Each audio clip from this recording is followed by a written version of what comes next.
오늘 주제는 치료하시는 하나님이십니다. 출애굽기 15장 26절에 보면은 이스라엘 백성들이 하나님에 대한 신앙을 고백하기를 우리 여호와 하나님은 치료하시는 하나님이다. 왜 그 고백이 나왔냐면은 이스라엘 백성들이 애굽에서 오랜 종살이를 하다가 해방이 됐습니다. 해방이 돼서 홍해바다를 건너서 가나안 땅을 향해서 가는데 홍해바다에서 가나안 땅, 그 요단강까지 아마 정상적인 속도로 걸으면은 10하루쯤 걸립니다. 대충 한 400km가 되니까요. 노인들 천천히 걸으면 아마 20날 정도 걸립니다. 열흘이나 20날이면 갈 수 있는 그 거리를 40년 걸렸습니다. 40년. 그러면 40년간 그 백성들이 그 광야길을 가는 동안에 병원이 있습니까? 약국이 있습니까? 의사가 있습니까? 알 것도 없는 겁니다. 거기에서 한 민족이 40년을 광야길을 걸으면서 그거 얼마나 참 어려웠겠습니까? 그 속에서 그들이 고백이 나오는 겁니다. 치료하시는 하나님. 우리 하나님은 치료하시는 하나님이다. 여호와 라파입니다. 여호와 라파. 치유하시는 하나님, 힐링 갓, 그 말이지요. 그래서 천사 중에 치료를 담당하는 천사가 라파엘입니다. 성경상에 나오는 천사들 중에 역할 분담이 있습니다. 좋은 소식을 전하는 천사, 가브리엘 천사입니다. 전쟁을 담당하는 천사, 가마리엘 천사입니다. 치료하는 천사가 라파엘입니다. 엘은 하나님이지요. 임마누엘, 엘로힘 갈 때 라파엘, 힐링갓, 치료하시는 하나님 그 뜻입니다. 그러면 라파엘이 치료를 담당하는 천사면서 또 예수를 담당하는 천사, 같은 역할을 가지고 있습니다. 그래서 예술이란 거의 치료하는 기능을 하는 겁니다. 음악이다, 미술이다, 연극이다, 이런 예술이 치료의 역할을 하는 겁니다. 그래서 우리나라에도 음악 치료 석사 과정이 있고 미술 치료 그런 또 박사 과정도 해외에 나가면 있습니다. 예술로 환자들을 치료하는 사람을 아트 테라피스트라 그럽니다. 예술 치료사라는 말이지요. 내가 10여 년 전에 독일을 갔었습니다. 독일에는 경치 좋은 곳에 꼭 치료센터들이 있습니다. 우리나라는 그걸 고쳐야 됩니다. 우리나라는 경치 좋고 몫이 좋은 곳에는 러브 호텔이 있거나 아니면은 무슨 불고기집 가든이 있습니다. 가든. 응? 그게 참 우리나라 참 볼상사나워요. 근데 독일은 몫이 좋은 곳에는 치료센터가 전국에 한 700군데 있다 합니다. 거기에 성인병 걸린 사람, 무슨 정신질환 걸린 사람, 여러 또 과로한 사람들 그 치료센터에 와서 이래 치료를 받는데 그걸 전부 보험에서 커버해 주기 때문에 상당히 그 치료센터들이 할 내용을 잘 갖추고 있습니다. 내가 갔을 때 독일의 치료센터 몇 군데만 전문적으로 몇 군데를 방문을 했었습니다. 암 환자들을 전문으로 수용하는 치료센터에 갔었는데요. 내가 견학을 하면서 한 방에 가보니까 암 환자 6명이 테이블에 둘러앉았고 그러니까 아트 테라피스트, 예술로 도자기를 구워가면서 치료하는 그 예술 치료사가 암 환자 6명을 둘러앉혀서 이제 흙으로 도자기를 만들었습니다. 미안 도자기가 아니고 새를 만들었습니다. 흙으로 새를 직접 만들게 해서 그걸 구워서는 아트 테라피스트가 독일에서는 이제 정규대학을 나오고 3년간 특수 과정을 밟으면은 예술 치료사 자격이 나오는 제도가 되어 있습니다. 그런 과정을 밟은 예술 치료사는 이제 암 환자 6명한테 자기들이 만든 새 덩어리를 문지르면서 독일어로 뭐라고 그래요. 그래서 내가 무슨 말하고 있습니까? 내가 물었더니 설명을 해주더라고요. 지금 예술치료사가 지금 새 덩어리를 문지르면서 뭐라고 하라냐면은 자기 몸속에 있는 암 덩어리가 지금 손에 쥐고 있는 새라는 거예요. 그 덩어리를 문지르면서 암을 달랜다는 거예요. 아마 니하고 나하고 서로 망가뜨리지 말고 더 친하게 지내자. 앞으로 30년만 같이 평화공존 잘 지내자. 그래서 다 이런다는 거예요. 지금 나이 60인데 30년만 더 살면 되지 않습니까? 30년만 두루 평화지구나. 나도 너 미워하지 말고 너도 날 망가뜨리지 말고 둘이 잘 지내자. 이건 나란 거예요. 그게 되풀이 하는 겁니다. 그냥 그 효과가 있습니까? 그랬더니 효과가 있지요. 그렇게 하면 통증도 줄어들고 병을 이겨나가는데 참 좋다는 거이지요. 그래 안 하고 이놈아 암아 니 죽어라. 그러면 암도 막 그래 좋다 붙어보자 하고 암도 막 왕성해진다는 거예요. 그 마음가짐 그런 걸 아주 잘 다스리면서 암을 극복하는 그런 과정이라고 그래요. 내가 보고 뭐 참 일리가 있다. 참 그런 생각을 했었습니다. 그럼 제가 종합병원에 정신과 의사를 해가 친하게 지낸 분이 있습니다. 그분이 아주 신실한 성도님이신데 나한테 걱정스럽게 말하기를 목사님 우리 대학병원의 정신과에 와서 진료받고 치료받는 환자들 중에 교인이 참 평균치보다 많습니다. 국민 전체로 예를 들어서 1000명당 정신질환 앓는 사람이 몇 명이다. 그러면은 교인들의 비율이 일반 국민 수치보다 더 높다는 거예요. 걱정을 해요. 교를 믿는 사람이 크리스찬들이 정신질환이 더 낮아야 될 텐데 높아서 걱정스럽습니다. 그러면서 얘기하는 중에 내가 왜 그럴까요? 물었더니 두 가지를 얘기를 했었습니다. 첫째는 뭐냐면은 목사님, 교회에서 우리 목사님들이 부흥회다 무슨 이런 기간에 죄의식은 잔뜩 높였는데 죄의식, guilty feeling, 죄의식은 잔뜩 높여놓고 복음으로 예수님의 사랑으로 죄를 용서하고 해방되는 그런 구원의 감사, 감격은 이끌어주지 못하고 죄의식만 잔뜩 높여놓으면 이 마음에 죄의식이 쌓여서 병적으로 될 수 있지 않습니까? 이 성경적으로 말하면은 율법 아래 종이 되는 거죠. 율법 아래.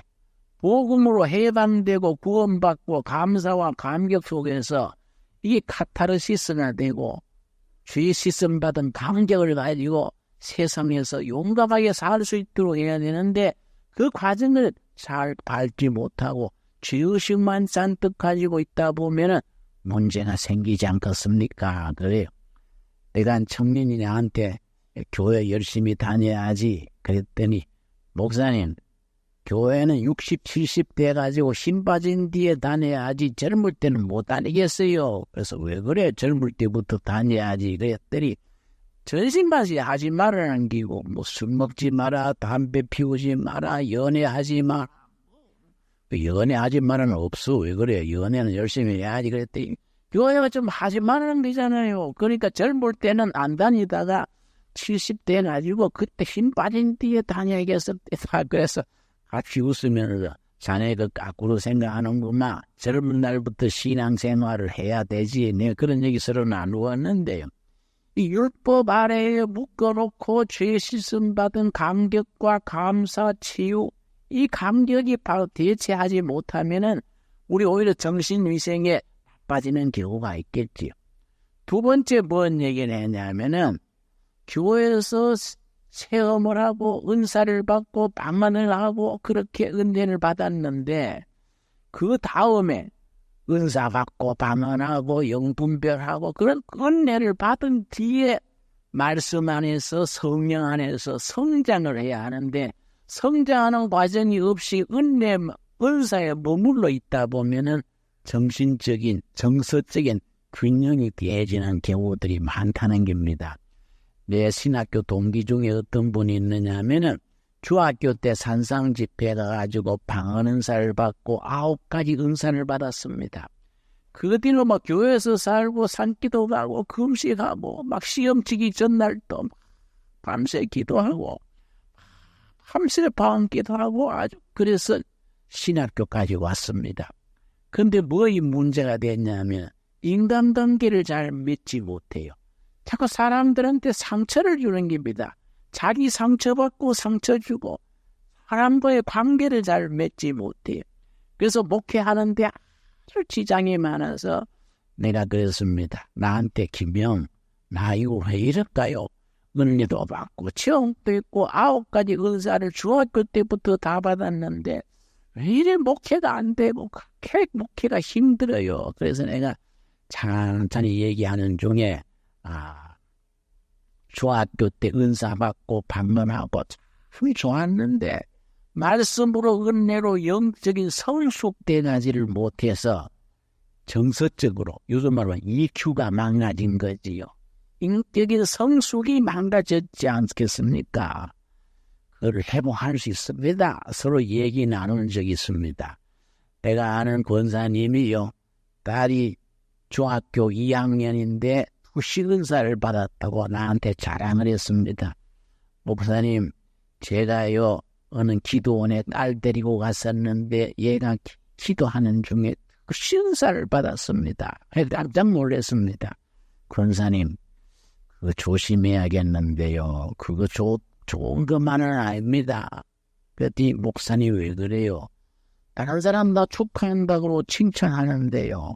그래 내가 얘기를 해줬습니다. 권사님, 투시은사라는 것은 사람을 딱 대하면은 이 사람이 뭔 생각하고 있구나, 무슨 죄를 지었구나, 무슨 나쁜 짓을 했구나 볼 수 있는 게 투시은사인데 앞으로 결혼해가지고 남편이 직장 갔다 오면 투시인사를 해가지고 오늘 다방에 미스 김 손자 잡고 봐야, 응? 그럼 뭐 남편이 베개 내겠습니까?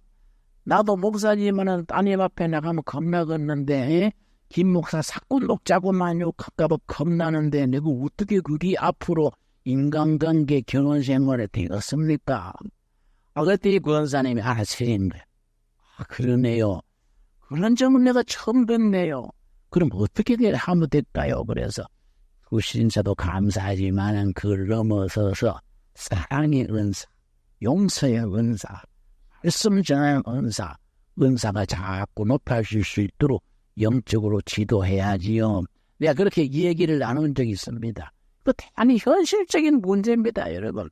우리가 정말로 치료하시는 하나님이 우리 심령 속에서 상처받은 거, 아픈 거 치료해 주시고 우리 인격이 성숙되게 하시고 예수님의 수준에까지 우리가 성장할 수 있도록 성령 충만할 수 있도록 이끌어주는 것이 아니 참 중요하지 않겠습니까? 나는 목사직에 대해서 굉장히 긍지를 가지고 아주 프라우드하게 생각을 하는데요. 왜냐? 목사가 왜 좋으냐? 내가 감당을 해보니까요. 사람을 도와줄 수 있어서 좋아요. 상처받은 사람, 망가진 사람, 낙심하고 있는 사람, 목회하면서 힘을 돋아주고 용기를 줄 수 있는 게 참 좋습니다. 얼마 전에도 우리 성도님 중에 한 2달 됐습니다. 아주 50대 초반인 분인데 우울증이 심해가지고 이 우울증이 무서운 겁니다. 우울증 걸린 사람 중에 3사람 중에 1분은 자살을 시도합니다. 아주 위험합니다. 이 자매님은 아파트 고층에 사는데 아파트에서 나오면서 뛰어내리고 싶은 겁니다. 그 아파트에서 뛰어버리면 중간에 돌아가도 못하고 뭐 큰일 나는 거 아니겠습니까? 뛰고 싶은 걸 억지로 자기 몸을 붙들고 난간을 붙들고 참는다는 거예요. 이 보통 문제가 아니지요. 내가 그래서 완전히 손을 붙잡고 치료하시는 하나님이 힘주시고 우울증을 극복하게 해주시고 열심히 살아야 될 이유를 깨닫게 해달라고 간절히 기도했는데 그 뒤에 한 20일 후에 만났더니 아이고 목사님 지구울증 극복하고요. 요새는 재밌게 행복하게 삽니다. 참 감사했어요. 치료하시는 하나님 앞에 함께 기도하고 함께 응답받는 겁니다. 여러분 우리 교회에도 환자들이 많습니다. 그러니까 겉보기는 멀쩡한데 속에 콜령들 든 사람이 많습니다. 겉으로 보기는요 멀쩡하지요. 교회 올 때 신사숙녀 같지요. 그러나 속속들이 들어가 보면요 아픔이 있고 상처가 있고 멍들어 있다고요. 그럴 때 사람한테 말 못해요. 본교회 목사님한테도 그 말하기 어려운 사정들이 많습니다. 구역 예배 또 이럴 때 간증한다고 해놓으면요 그게 아주 흉거리가 돼가지고 그게 오히려 소문이 나빠지고 오히려 나빠지는 경우도 있습니다. 그래서 참 교회 다니면서 가장 도움이 필요할 때 도움을 받지 못하는 경우가 많습니다.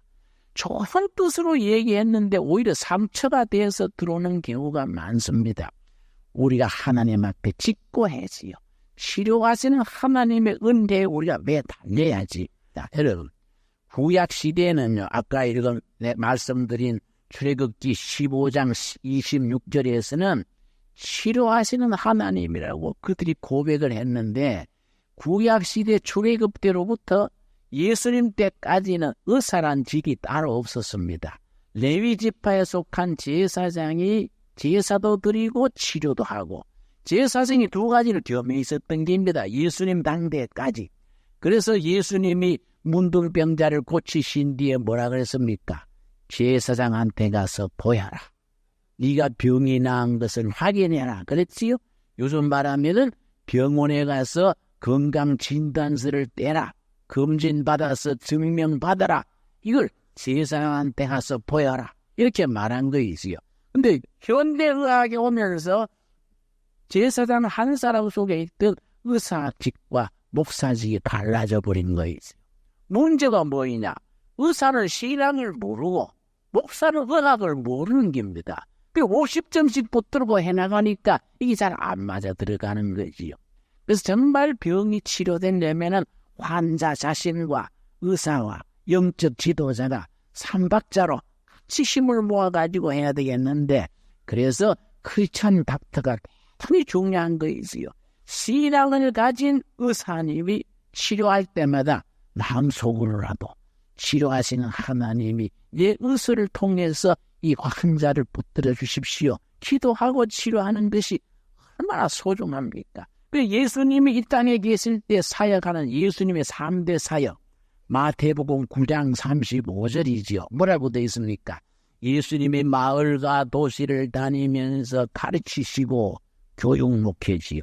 약한 자 병든 자를 치유하시고 치유 목회 치료하는 일이지요. 천국 복음을 전파하시더라 전도하는 거이지요.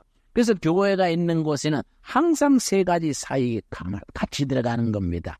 자녀들을 가르치는 교육, 병든 사람, 약한 사람 치유하는 치유, 의료사업, 그리고 교회를 중심으로 복음 전파하는 이게 같이 나가는 거이지요.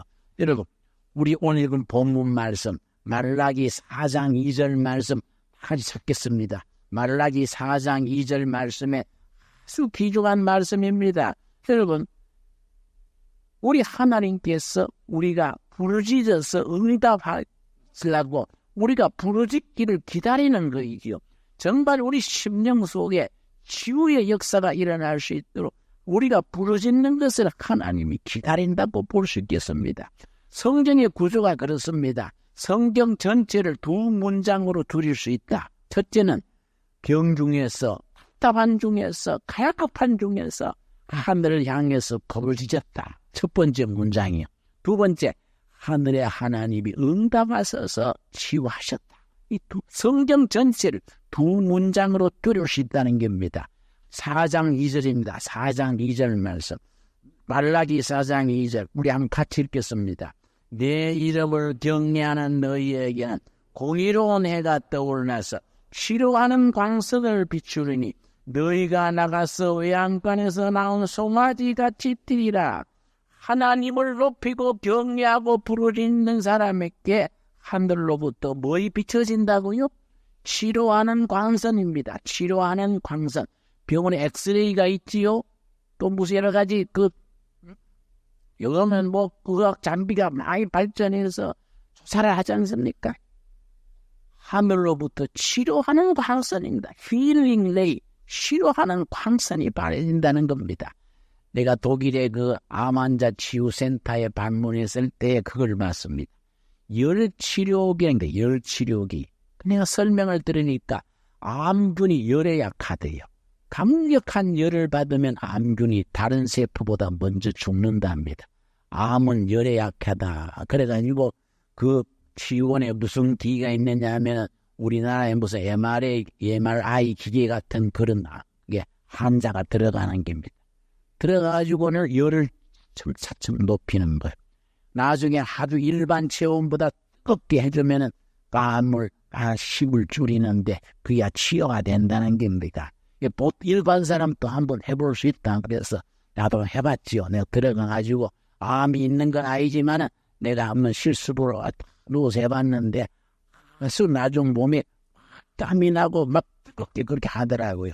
그러면서 이제 암을 극복해 나간다는 게 내가 그 들어갔다 나오면서 성령 불 받으면 되겠네. 성령 불 받으면 암균은 암세포는 열에 약하니까 성령 불 받으면 암 녹아버린 게 알겠습니까? 내가 그 얘기 있어서 일행들하고 나누었었습니다. 나는 이제 어려서부터 할아버지 때부터 신앙 가정이니까 이 나이가 되도록 여러 가지 체험이 있지 않겠습니까? 내가 아주 대학 시절에 한 번, 또 내가 30대 중반에 한 번 성령 불 받은 적이 있습니다. 대학 시절에 내가 위장병이 심했습니다. 6개월을 죽을 먹었으니까요. 6개월을 죽을 먹으면요, 병 중에 모슬병이 위장병입니다. 먹는 걸 제대로 못 먹으면요, 사람 꼴이 말이 아니에요. 차라리 위장병 오래 하면요, 팔 하나 없는 거, 다리 하나 없는 거는 뭐 견딜 수 있겠는데, 음식을 먹지 못하고 소화시키지 못하면요, 참 맛이 아닙니다. 6개월 죽을 먹으니까요, 방에 앉아가 마당에 뛰어다니는 병아리를 봐도 부러워요. 저 병아리는 어쩌면 위장이 좋아가 저래 뛰댕기나 그런 생각이 들더라고요. 나중에 도저히 위장병 때문에 건강이 말이 아니고 공부도 못하겠고 내가 결심을 한 겁니다. 젊은 나이에 위장병으로 죽느니 내가 산에 가서 기도하다가 죽어야 되겠다. 그 생각하고 담요 2장 가지고 성경 찬송 들고 저 대구에서 가까운 청도라는 도시가 있습니다. 청도에서 한참 골짜기로 가면 운문소라는 절이 있습니다. 구름문자, 문문자, 운문소라는 절이 있습니다. 그 뒤산 숲이 아주 유명한 숲인데 그 운문사 뒤산으로 올라가가지고 골짜기에 물이 흐르지 않습니까? 골짜기 물 흐르는 곁에 한 바위가 하나 있더라고요. 그 소나무 그들 밑에 딱 자리 잡고서 담요 한 장 깔고 담요 한 장 뒤집어 쓰고 성경 찬송 놓고 하나님 내 위장병으로 이렇게 죽느니 기도하다 죽을랍니다. 내 금식하다가 하나님 응답해 주시면 살고 아니면 죽을랍니다. 그러고 내가 아주 목마르면 골짜기에 물 마시고 열심히 기도하고 또 찬송 부르고 했는데요. 사흘째 되는 날 새벽 4시에서 5시 사이인가 됐는데 그렇게 뜨거운 불이 임한깁니다. 그렇게 뜨거운 불이 임하고 은혜를 체험하고 감사 감기에 넘쳐가지고 혼자 바위에서 춤췄어요. 혼자서. 완전히 달밤에 체조한 거예요. 얼마나 감사하고 기쁘지요. 그 감기에 넘쳐가지고 그 다음에는 기뻐 뛰면서 성경 찬송 들고 산에서 뛰어 내려왔는데 문문사 그 시내까지 오니까 11시나 됐더라고요. 중국집에 가가지고 짬뽕 커피 해주시오. 그랬더니 시간이 안 됐습니다. 그래서 빨리 좀 해주세요. 그래가지고 기다렸다가 짬뽕 곱빼기 먹었는데요. 여러분 소화 안 되는 게 됐습니까? 그들 지금까지 안 먹어서 소화가 안 되지요. 없어서 못 먹지. 위장병 때문에 못 먹지 않아요. 여러분 우리가 하나님께서 치료하시는 하나님이야. 은혜 받고 성령의 불 속에서 우리가 그런 체험이라는 것이 평생에 얼마나 중요한지. 그래서 누가복음 11장을 기도장이라 하죠. 기도장. 누가복음 11장이 기도장입니다. 기도장에서 말씀하시는 겁니다. 구하라. 뭡니까? 주실 것이요. 찾으라. 찾게 될 것이요. 두드리라. 뭡니까? 열릴 것이다. 그런 거다. 누가복음 11장 13절 말씀이 알매입니다. 알매. 너희가 악할지라도 자식에게 좋은 걸 줄 줄 알거든. 하물며 천부께서 하늘 아버지께서 왜 구하는 자에게 성령을 주시지 않겠느냐? 응답하신다. 주신다. 이거죠. 여러분, 삶의 자리가 고단하고 때로는 좌절하고 때로는 병 중에 아픔 중에 우리가 어려워할 때에 살아계신 하나님 앞에 치료하신 하나님 앞에 간절히 간구해서 하늘로서 임하는 치료의 광선을 누릴 수 있게 되기를 바랍니다. 여러분, 나는 그래서 참 우리 교회 환자들 안타까워서 내가 기도하는 겁니다. 하나님, 나도 이 치유의 은사, 신유의 은사란다. 신유의 은사. 신유의 은사 좀 주십시오. 우리 교인들 좀 같이 기도하면 병도 낫고 함께 기뻐하고 얼마나 좋은지 알겠죠. 내가 30살에 빈민촌 들어가서 선교를 하는데 빈민촌에 환자가 좀 많습니까? 빈민촌에는요, 영양이 불실하고 환경이 나빠서 환자가 없는 과정이 없는 것 같아요. 환자들이 많습니다. 내 목회 지역에 폐병 환자만 271명이 조사를 했습니다. 결핵협회에 버스 데려다 놓고 동민들 모아서 가슴을 찍었는데요. 그 청계천 우리 관날 속에 271명 결핵 환자가 나오더라고요. 그걸 주민 동사무소처럼 카드를 다 만들어 놓고 그거 치료한다고 하는데 그 치료가 잘 됩니까? 그 중증 환자요, 피 토하고 이런 결핵 환자 있습니다. 답답해가지고 머리에 손을 얹고 기도하는 겁니다. 하나님, 이 폐병 환자 좀 고쳐 주시옵소서. 하늘에 기도했는데 기도 끝나고 뭐 달라져야 되는데 그냥 아야 그러니까 이 답답한 거. 조영기 목사님부터는 같은 분은 본인도 폐병이 기도해서 나았고 교인들도 그렇게 잘 고친다는데 나는 왜 안 되냐? 난 조시가 아니라서 그러냐? 이거 왜 되냐? 하나님, 믿습니다. 기도가 약해더라도 하고서는 환자 어깨를 잡고 환자 이마에 침을 뒤집어 씌우면서 믿습니다. 고칠 줄 믿습니다. 그래 기도 끝내도 그냥 아프다는 거예요. 어떻게 합니까? 할 수 없이 데리고 병원에 가는 거예요. 병원에 데리고 가니까 돈이 있어야지. 맨날 돈 없이 그냥 해달라고 찍고 그러니까 나중에 이제 이화여대 부속병은 이제 동대문에 있는. 근데 가면 내만 나타나면 아주 모두 눈치가 보고 저 사람 부럽건가 봐. 저래서 뜯어먹고 사는가 봐. 내가 참 답답한 거지. 여러분, 그 치유의 은사. 치료하시는 하나님의 역사가 여러분 하늘에 짓고 해가지고 은혜를 누리고 그 체험하게 될 수 있게 되기를 바랍니다. 우리가 간절히 부르짖어 기도할 때에 하늘로부터 치료하는 광선이요. 치유하는 광선. 엑스레이가 아니고 힐링 레이지요.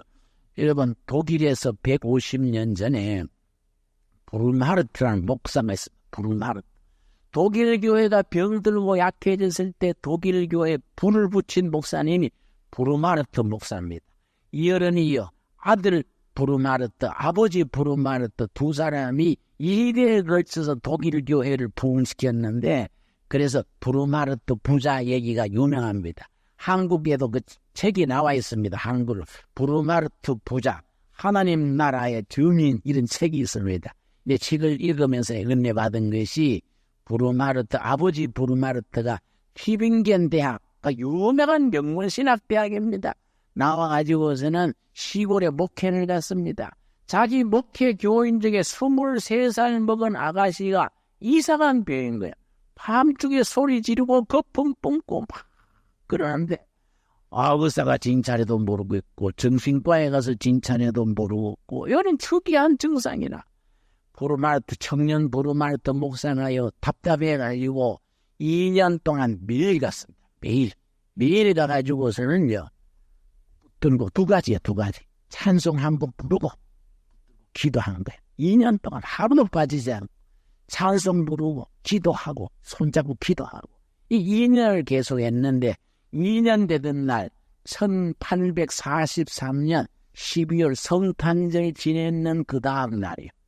전에 하던 것처럼 찬송 부르고 손 붙들고 기도하는데 환자가 이걸 뒤집고 거품을 뿜고 쓰러지면서 예수가 승리자다. 예수가 승리자다. 부르시는 거예요. 독일어로 승리자가 지거입니다. 지거. 예수 이스트 지거. 예수가 승리자다. 소리 지르고 쓰러지더니 완전히 완치된 거예요. 쌍해된. 그 여자가 그 뒤로 부르마르트 목사 아들 때까지 비서했거든요. 비서. 건강해져가지고. 여러분의 삶 속에 살아계신 하나님 이 역사하셔서 정말 승리자로서 임할 수 있게 되기를 바랍니다. 예수님이 승리자인 것을 삶 속에서, 가정에서, 병석에서, 일터에서 누릴 수 있는 두레 가족들로 이루어질 수 있기를 바랍니다. 기도하겠습니다. 주님 은혜를 감사드립니다. 저희는 우리의 주인 예수님이 승리자인 걸 믿습니다. 우리 삶 속에서 승리하여 주시옵소서. 병석에서 응답하여 주시옵소서. 두레 가족으로 병중에서 고통당하는 형제자매 있습니다. 치유하시는 하나님 함께하여 주시옵소서. 하물로서 치유하는 관선을 간구합니다. 기뻐 뛰며 송아지같이 오양간에서 나온 송아지같이 입술로 하나님을 찬양하며 온 마음으로 하나님께 영광 돌리게 하여 주시옵소서. 치유하신 하나님 감사합니다. 우리 삶 속에서 승리자로 인도하실 줄 믿사옵고 예수님 이름 받들어 기도드렸사옵나이다. 아멘.